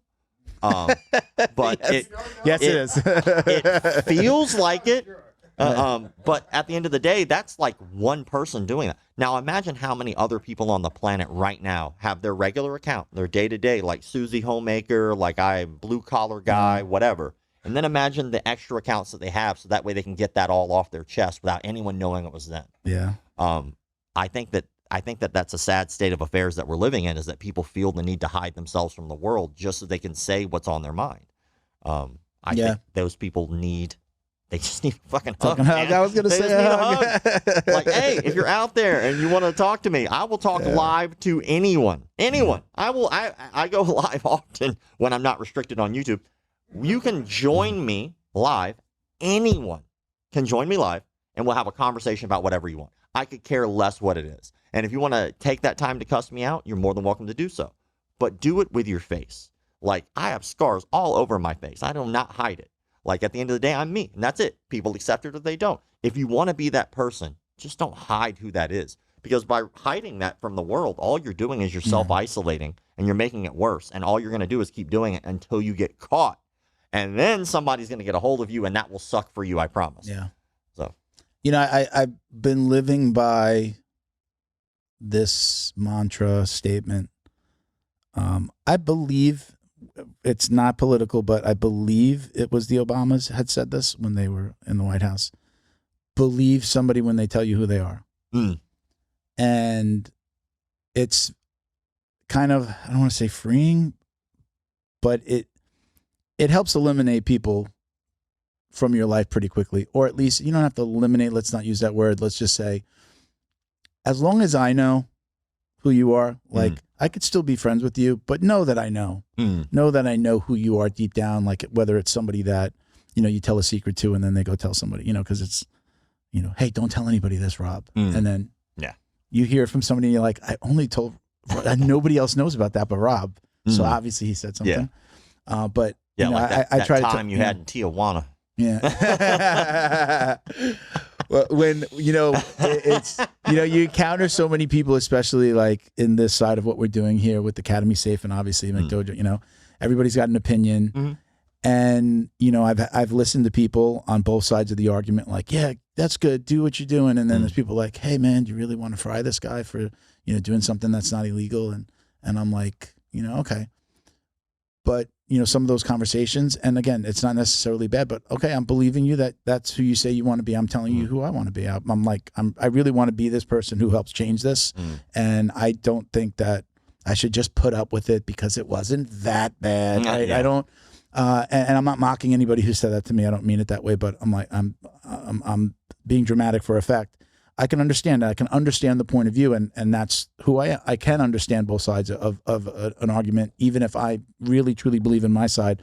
But I will believe you when you tell me who you are, and if that's who you are, maybe we're not going to be able to be as close, or when it's online and people say, again, who don't necessarily hide behind a profile but say stupid things. I'm like, yeah, maybe that's not the best guest to have on the show next week. And I mean, over the years, like, I think when it comes to Academy Safe, the one thing that I like most about it is the fact that it's not guesswork. These are factual things that people can look at, and that's it. It's not, oh, I think this is morally wrong or this is that. It has nothing to do with personal ethics at all. We're being proactive here. Absolutely. We're not being reactive to this happened in this gym and we want to, put this information out. We're saying before you choose an academy, look at these things. Right? And the best way to predict future behavior is to look into past behaviors. And the best way to stop bad behaviors is education. Yeah. Period. So if we're able to get that information out there, do I think that fight sports is all of a sudden going to shut down because of all the stuff that happened with them? No, I don't. Do I think people will still give them money? Absolutely.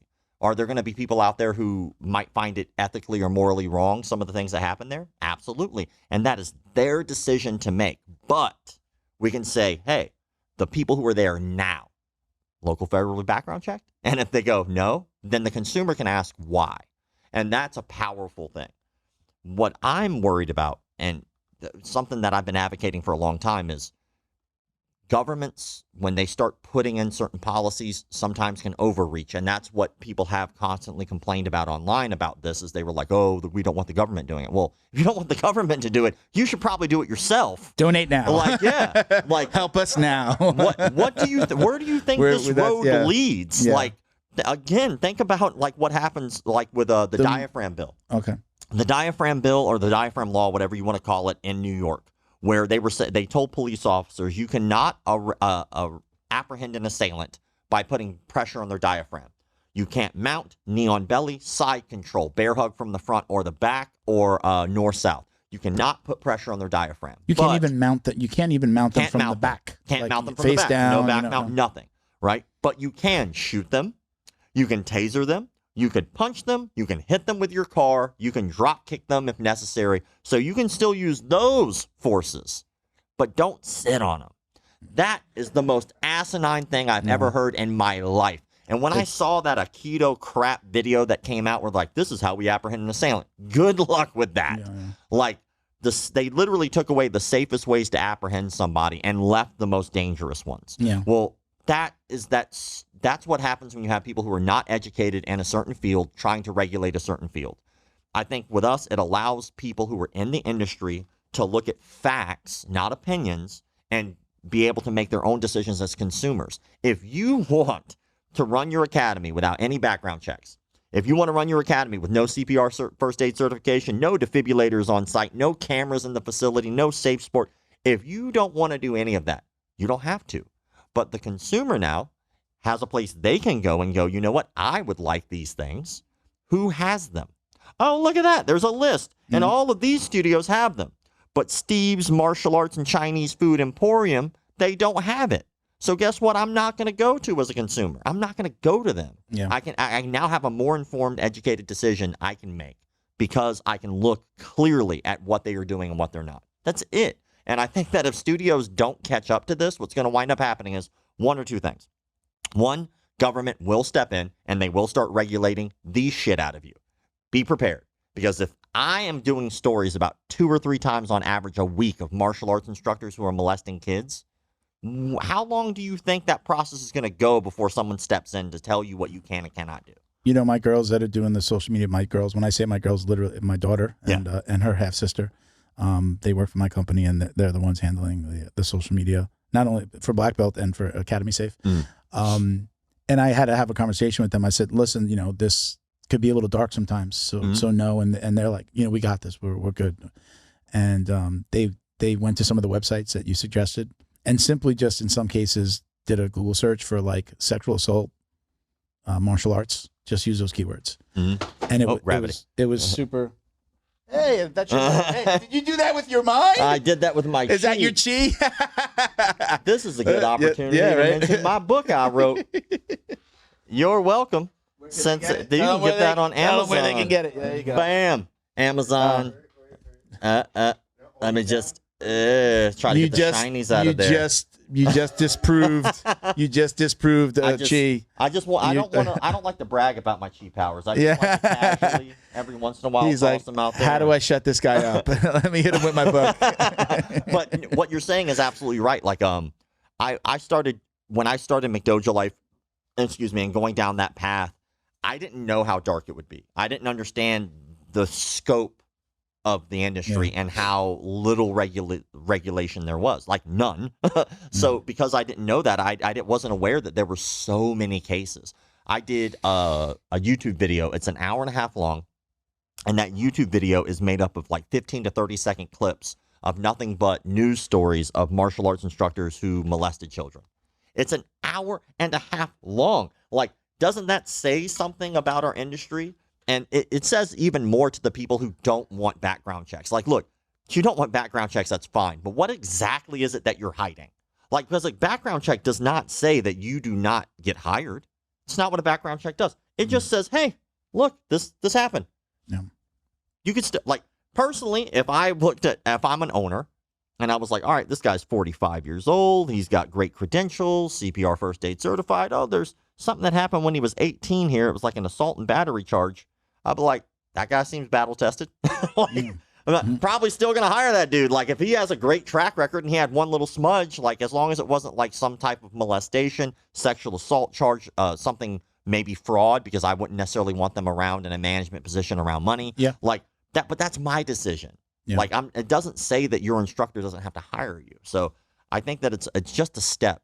Does it stop everything? Absolutely not. Right. But does it help? Hell yeah, it does. Going back to the diaphragm bill, I was going to say, what's like the one, I don't want to say universal, but what is the one move that we know can stop any spazzy white belt? Rear naked choke? Non-submission. Oh, mount. Mount.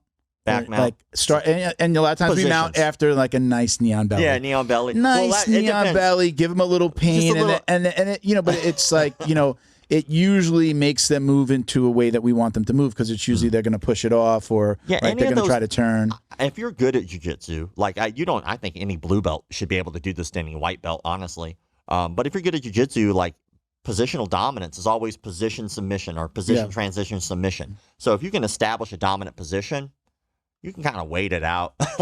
You know, I get the side control. I like side control. I'll take side control over a mount any day. Or I also like good head and arm. If you're in a good scarf hold head and arm position, and you just kind of like they're still freaking out a little bit, you just put a little pressure, roll them up like a tube of toothpaste a little bit. So we've all probably called some type of scarf hold. It may not be across the neck, but this whole safe wrap system that the Henner and Hiron have developed.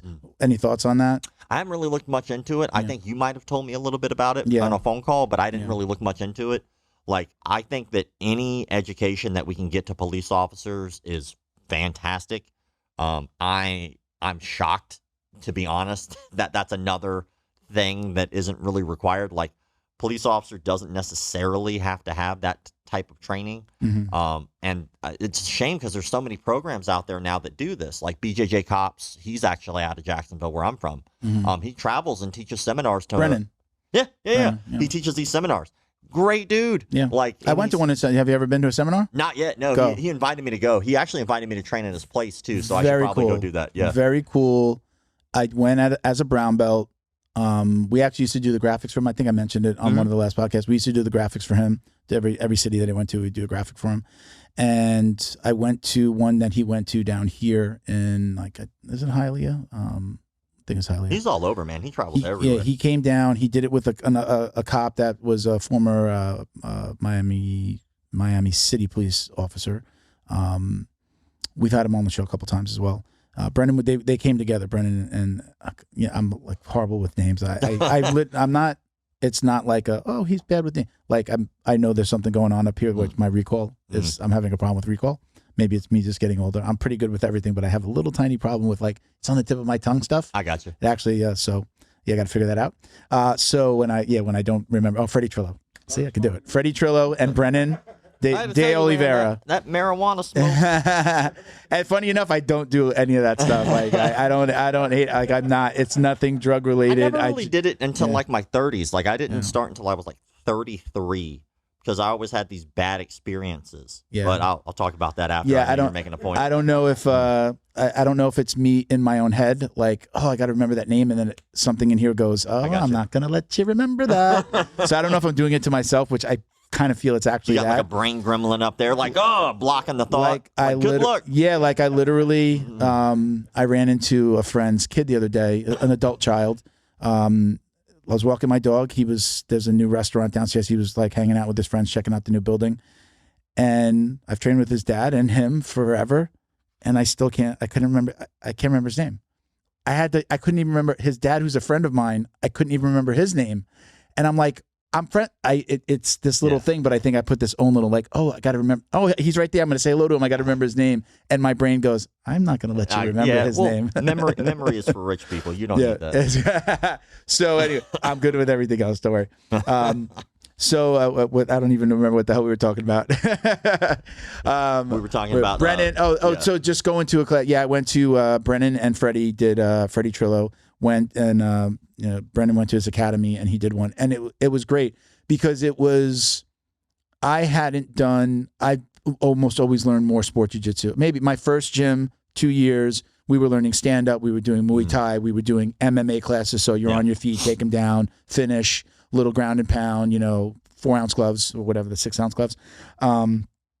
So I started with that, but then for the next 8 years, it was really sport jiu-jitsu. Yeah, I got you. So it was just like, pull guard, get to the ground, let's, and really more what you would see in the competition. But going to Freddie's with Brendan doing the class there, the seminar, it was just like, there's just a small jump from having a Kimura and then, getting the hand behind the back, and then mounting from behind. Like, they're just these little details that unless somebody shows you, you could be like, well, would I do it this way? Look, if you put the hand here and you do this, or even grabbing the hand, right? You're down, grabbing the hand and getting it back here, like hand comes underneath, grabs the wrist and then brings it to the back. Like these little things that I was just never taught that I'm like, oh shit, that's how you do it. Yeah. Basic stuff. Just if I'm not taught, it's not something I went online to look like, how do I put the handcuffs on somebody, right? Yeah. But it was super. Yeah, yeah. She makes it a little easier for me though.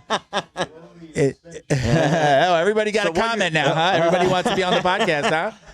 Talk about the handcuffs in the bedroom and look at everybody. Everybody woke up. Look at Christian. Christian has been sleeping for the last 10 minutes, and he woke up. All of a sudden, he's like, "Hey guys!" Now you're talking my language. I say, "Hey guys." You want to make anything creepy, just say ladies at the end of the sentence. Now you're talking my language, ladies. Definitely get to one of his seminars, especially when he's up there, man. Great. It's like I said, incredibly eye-opening. I suggest it for anybody. It's never happened. I mean, I've trained in jiu-jitsu forever. I haven't had one fight since I've done jiu-jitsu. I haven't had to protect anybody. I haven't had to do anything on the streets. But you see like a video of like somebody helping a cop, like, hey, can I help you? Like hold this guy down or something.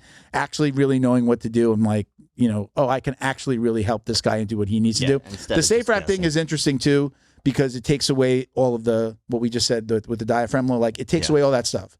They're not mounting them on the back. They're literally just getting them like this and then doing like tying up the legs as well. It is I don't know if they have a one-man version of that, but part of it is one guy has got him held here, and then somebody else is tying up the legs. Is that Hender's program? Yeah, that's Henner and Huron's. Huron's. I'll hit him up about it and just see what's up. So it's funny because now I'm seeing more videos of other. We've had Jiu-Jitsu 5.0, we've had BJJ Cops, we've had. There's a guy named Zen Gorilla, who's one of the owners of Gracie Austin. Okay. Where Danaher and Gordon teach during the day, or they train part-time there still. Okay. I believe he's a law enforcement. We've had him on. And a lot of these guys, say, I've mentioned Henner and Huron, and then it's like, there have been a few arguments where like, well, that's great, and they're great teachers, and their jiu-jitsu is incredible, but they're not law enforcement. They don't get all of the things that lead up to that moment and what you may have gone through. Like, okay, I understand that. That's an argument that some law enforcement officers have made. So it's like, do you want to learn from people that aren't in law enforcement, or can I show you? I was on the force for 20 years, and I am a black belt, and I can show you how I would do it, knowing all of the dynamics that go into that encounter. Yeah, for sure. Plus, until this safe wrap, you also have to realize, like, okay, what I can teach somebody in New York City is different than what I could teach somebody in Minnesota, or what I can teach, teaching somebody in LA, because the rules of that agency are different.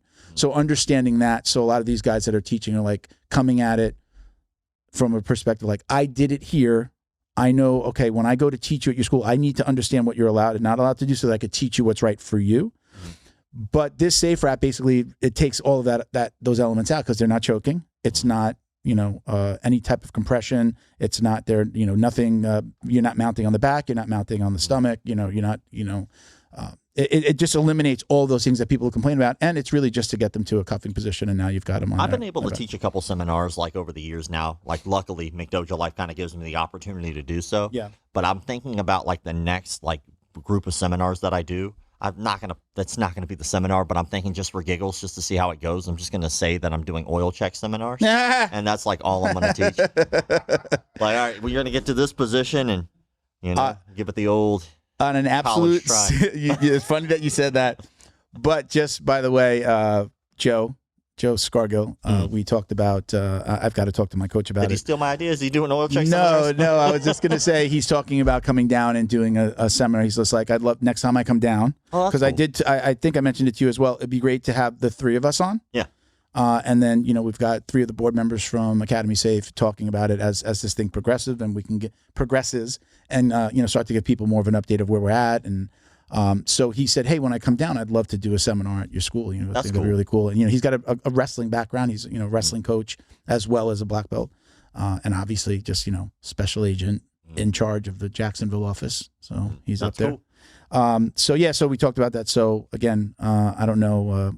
I think we're probably going to ask you when the next time is that you want to drive down again. Yeah, I don't mind, man. I mean, I know it's a crazy drive, but I really appreciate you coming all the way down. Yeah, it's not a problem at all. So I mean, maybe we could figure. I'm hoping to say, hey, let's do it as not only him or you if you want to do a seminar, but like we could do it as an Academy Safe seminar, and then have you guys come in and teach. Yeah, that'd be a good way to get some funding going too. I'd be happy to teach. I did think about that. Yeah. Could we do something where we we do some hey, listen, donate X amount of dollars to to come to the seminar. Yeah, I do.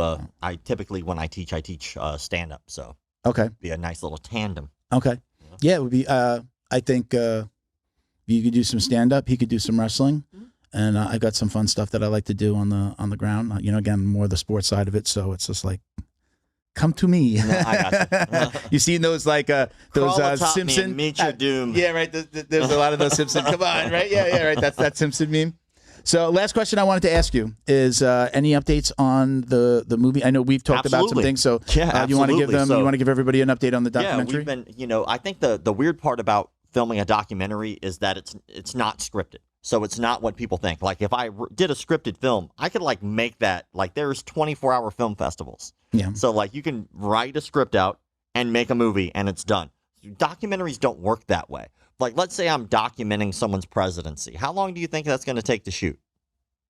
Probably not a year because I'm documenting their presidency, which could be like 4 years, right? And probably do before and after. So we're talking maybe 5 or 6 years to get that one documentary done. So like I didn't even think about how that would apply to our stuff. So half the battle is getting funding.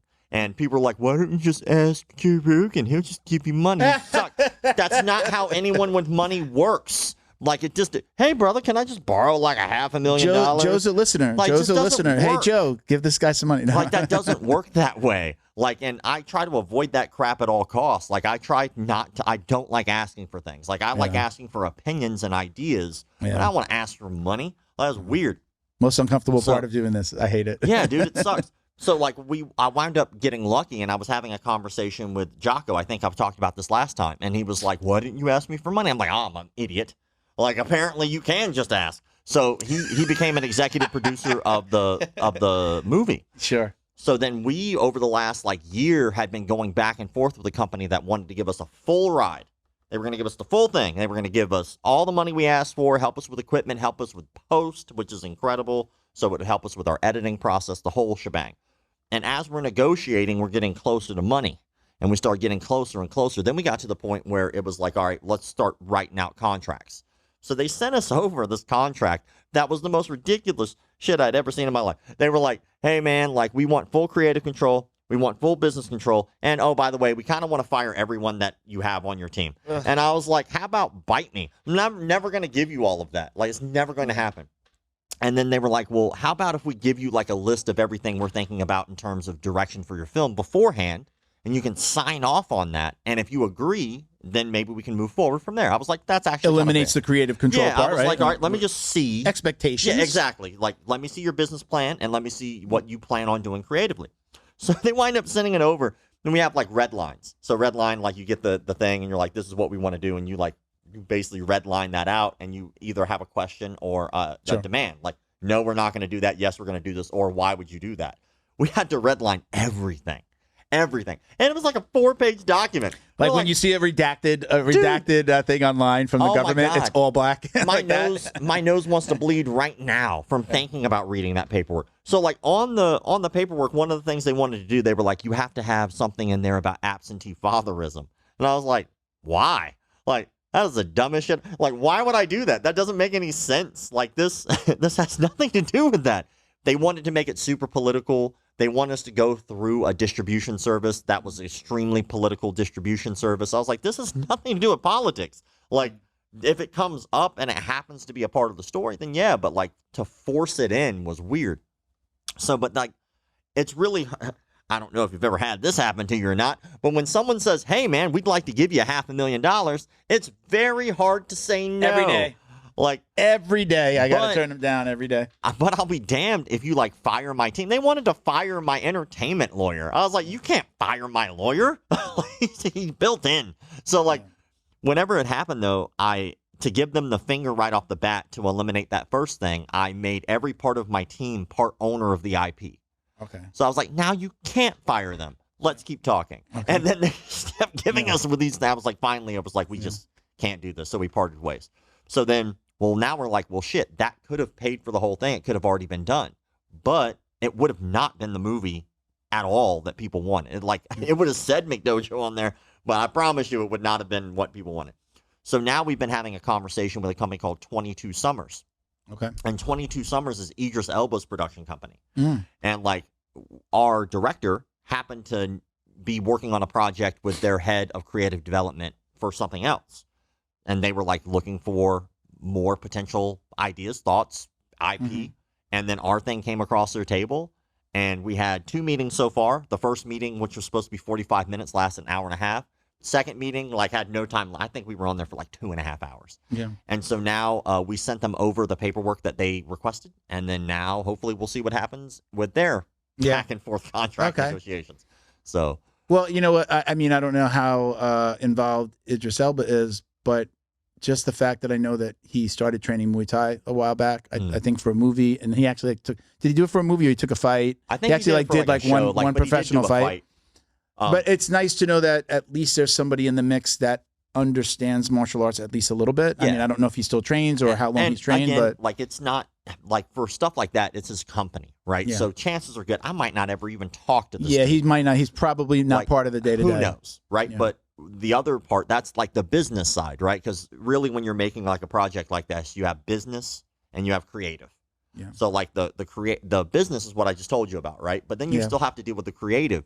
So I've been going through a lawsuit for like a year and a half, and it's still going. Yeah. Well, we're filming that entire process. So it's not like we can just say, all right, guys, we're done making the documentary now. Like that is a part of the story.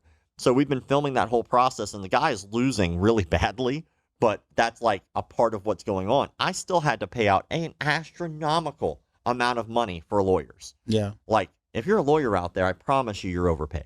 Like, I promise you're overpaid. Like, one of the lawyers I'm having to pay We out just right now lost is all our lawyers. $400 an hour. $400 an hour. Yeah. Like, and then they have like minimal fees. So like, you're like, yeah, no matter what, you're going to have to pay us at least this much if we have a 5-minute phone call. I'm like, oh, you suck so bad. Like, but you just keep having to pay out. But at the end of the day, That sucks. if you don't, you basically just have to bend over and take it because the other guy sued you. So you can either sign away and say, hey, I can't legally, I'm not going to be able to afford to fight this. So what I'm going to do is just sign off that says I'm wrong. Like, I'm not wrong. Fight me. Like, I'll burn the house down with me in it. Like, I will find a way to make sure that we go to court. Because at the end of the day, you're trying to sue me frivolously. Okay, let's do this. We'll be made an example of. With that craziness, has this? I don't think that we've ever spoken about this. Could this be a series? Yeah, well, that's the goal. So ultimately, our goal not just a starting movie? off was to make a film, like an overall like film. And then if that went well, try to pitch it as a show. Because I think over the last 11 years, usually about once or twice a week, I do a McDojo breakdown. But I do news stories and stories in the industry all the time. Yeah. People dealing with things like fraud, extortion, murder, rape, pedophilia. It never ends over there. Like, I've done stories about martial arts gear companies that were just straight up ripping people off. Like Indo Athletics, you suck. Elite. Remember Elite when was I ripping was people doing off. we were doing a giveaway on jiu-jitsu dummies, and you're like, hey bro, let me just let I'm me just fill letting you in. know. Like, Elite I was pulled ripping that people down, off. and I tell everybody to this day, But I'm that like, dude- watch out with them. That dude, like, he is still in operation. He has ripped off people for thousands and thousands and thousands of dollars. But because they're all Elite? individual, Elite? Or somebody else. I'm sorry. Indo Athletics. Okay. But then he's like, now he's Jitzilla, right? But like, he's just been ripping people off. And like, if I'm wrong, sue me. Please sue me. Please. We'll go to court and I will get all your dirty laundry, brother. Like, please sue me over the things that I'm saying because you know I'm right. Because at the end of the day, he has ripped off people for thousands and thousands of dollars. So after I did the story about Indo Athletics, right? And we're not talking like just Indo, right? He has Indo Athletics. He has like a jiu-jitsu facility, and he has like a jiu-jitsu competition that he was doing. Then he just like changed the name. He was like, I'm now Jitzilla again. It's like, why? Because like your Better Business Bureau, like scores like an F minus. I didn't even know they did minus. Like your they do minus. There's entire pages dedicated to people who just got ripped off from him. Like, so you feel like you're as far as the documentary, you're closer than you've been before. You're always, closer than- every day is a yeah. little closer, but it's like it's not like a straight line. Yeah. Like you saw that old chart. Like success looks like this. Like no, really, it's kind of like this. Like it just is what it is. Like at the end of the day, I had to like even stop engaging with people about it just because like, look, if I gave you my word something's going to get done, it will get done. I don't get to determine when someone's going to help me get that done or how long that will take sometimes, but it'll get done. So like we've been steadily moving forward that needle. Yeah. And like we already filmed like 30 days straight up content. We then edited for another 60. That money got burnt quick. Then we turned around and we've been filming and monitoring the lawsuit. And then now we talked with 22 Summers. So we had a creative meeting, 2 great ones. Okay. They kind of showed us what they wanted out of the deal, what they thought was a better story. We 100% agree, Okay. which is cool because like sometimes in the creative process, you just butt heads. Yeah. But very cool. Like everything they said, we agreed with. So now it's just a matter of like we've got that written out on paper. And you're in really good company, right? Beside like Jocko. I was looking up to make sure that I was correct, that I didn't imagine that I saw this. They're doing a movie about his kid's book. Yeah, The Way of the him Warrior and, Kid. Chris Pratt, Chris right? Pratt. Yeah, they signed like a deal with UTA. I think UTA's independent financing gave them an astronomical amount of money. Yeah. It's going to which- be a movie, right? They're doing a movie, not I a think so. series. I'm not sure off the top of my head. I yeah. think it's a movie. Yeah, I But think they it's a gave movie. them like film. millions and millions of dollars for this project Yeah. from their independent film financing. And the Chris Pratt, I the Chris Pratt and Jocko relationship was, I think Chris Pratt like wanted to be involved with Jocko Fuel, I believe it was, and like he became involved with Jocko Fuel like from an ownership standpoint. Like I think he either bought in or did something with that. Obviously, you know, he's working with Jocko, and then now this comes about. So I mean, you're in good company. You're in the right circle, you know, and of people that are getting things done in that world. It's so weird. Like I always feel like once removed from being where I want to be. Yeah. But maybe that's how you always feel. I don't know. Yeah. Like maybe it's like chasing the dragon a little bit. But You're it's, like, oh, you I'm know, here. Like one more step, and I'll be where I want to be. I want to be in the room with people that know more than me, though, right? You want to be in that room of people who have done it or know more than you that you can learn from, right? If you're in a room and if you're always at the head of that room and everybody's like looking to you for stuff, you know, as an owner, as a filmmaker, as a documentary maker, right? You want to be in a room with people that are like making things happen in their world. I just want to be in a room full of people who were on the same playing field in terms of how they respect each other. Yeah. Like, being in a room full of people who are very successful doesn't mean they give a damn that you're in the room. Sure. And I've been in those rooms many times where like you're surrounded by these very successful people and you're like, man, this is awesome. And they give two shits less whether you're there or not. Yeah. Like I would rather be in a room with the janitor of a major company who actually has a conversation with me than the CEO of a company who doesn't want to talk to me at all. I will get more out of that relationship than I will the other. I give away tons of information. People have asked me how to start a podcast, what they should do, what we use. Hey, I'll put you in touch with Bo. He'll tell you the equipment, like for free. Like, you know, I do the same thing with the marketing company. Look, you might not be able to afford us. Let me give you some tips on the things that you could do yourself. And when you get a little bit bigger, maybe you come back. Or, you know, more than anything, right? It's good energy. You're putting out something good. You're good karma. And, you know, hey, maybe they do come back, or they know somebody, hey, listen, I might not be able to use you, but I know somebody that's got this big company and they can use you, and here's a number. I mean, it's just, you know, putting out good mojo, and I think that comes back. Martial arts is cool like that too. Martial arts is super cool. There's a lot of like people who are all trying to just make it. Yeah. And the ones who kind of stick together and work together typically do, like as a whole, like as a team. You know, they're got like a Epic Roll. I know it's a competitor from a I know. Like I'm wearing this shit right now. Yeah. But like we've been homies for a long time, and like seeing his success and seeing him grow his company, and like seeing everyone like Brandon McCatherine from 10th Planet, like seeing his PGF jiu-jitsu tournament go from like Zoltan bought in, right? Yeah, Zoltan is part of the PGF. Zoltan bought into Epic Roll. Yeah. Like seeing all of those people just basically have good relationships. Look at how that happened, because it was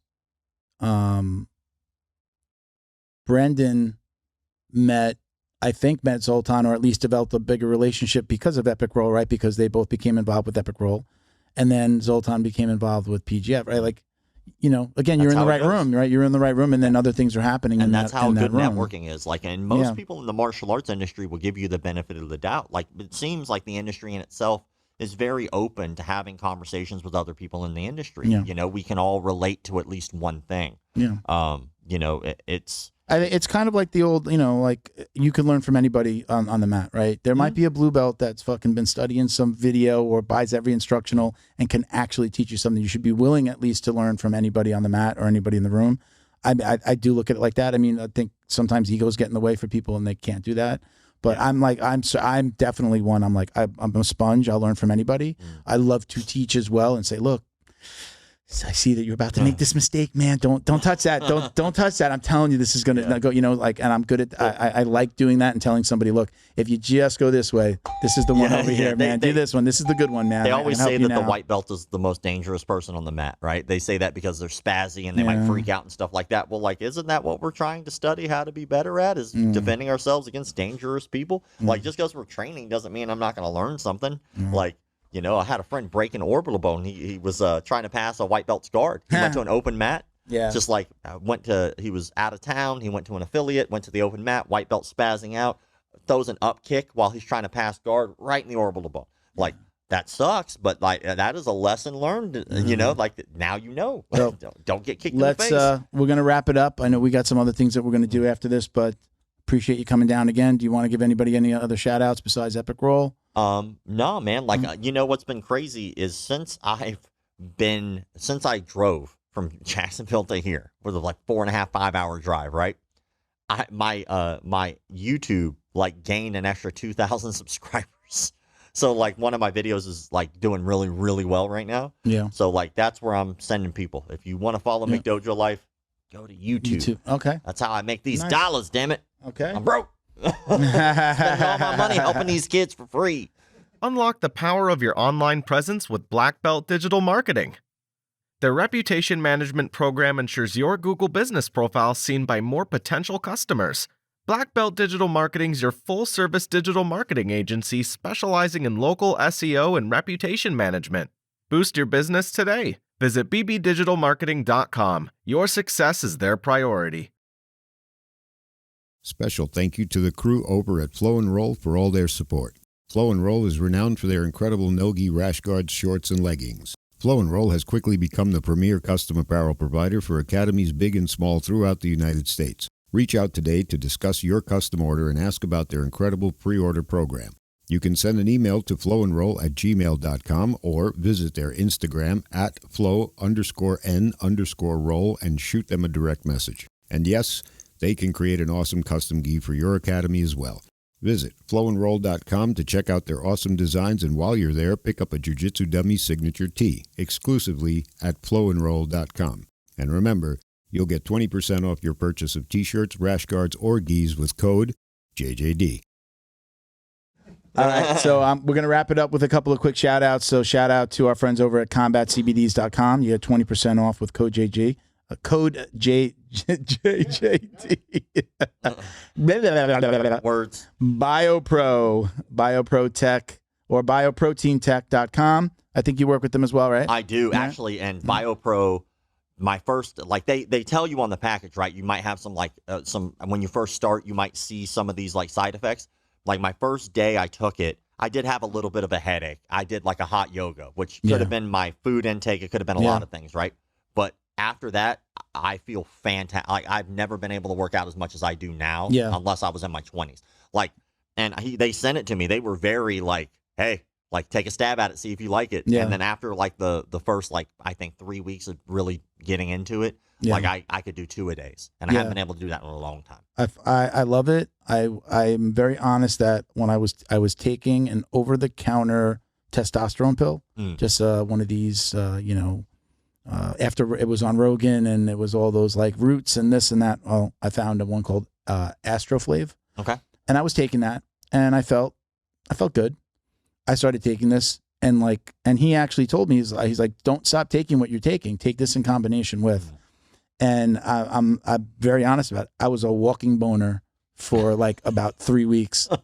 My sex drive went through the roof. If erections last more than 4 hours, call more ladies. It was. I'm on it. I'm very honest with that. Call more ladies. Yeah, ladies. You're right. It is creepy when you add ladies to the end of anything you say. So I legit straight up. I was just like, this is amazing. I've been taking it. I think I'm probably going on about a year or more.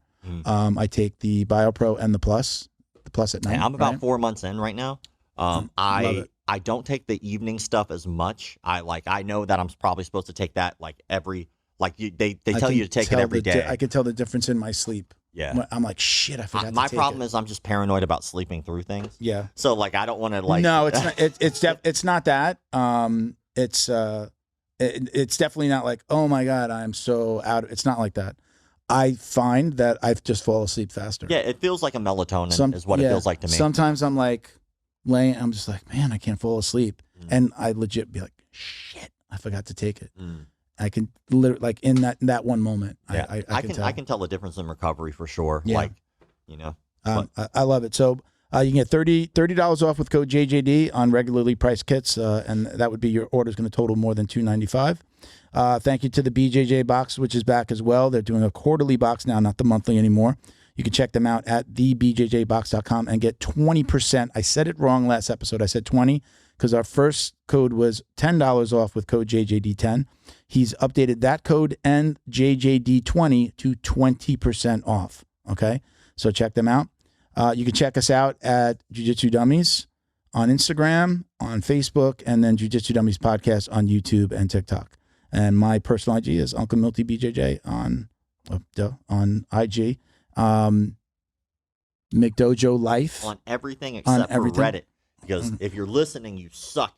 There's a guy on Reddit who has a Reddit thread, and that is not me. It says McDojoLife. That's just some douchebag who took it, right? Yeah. On Reddit, it's the McDojoLife. And you'll tell the difference because my page is active and has like 97,000 subscribers on it. And that dude's got like 1,000 people who don't know what the page does. So bite me, Mr. Reddit guy. Don't you worry. We will leave it there. Rob, thank you again. We got some things that we're going to film here in the studio, but thank you for watching and listening, everyone. Peace, love, jiu-jitsu. Lewis.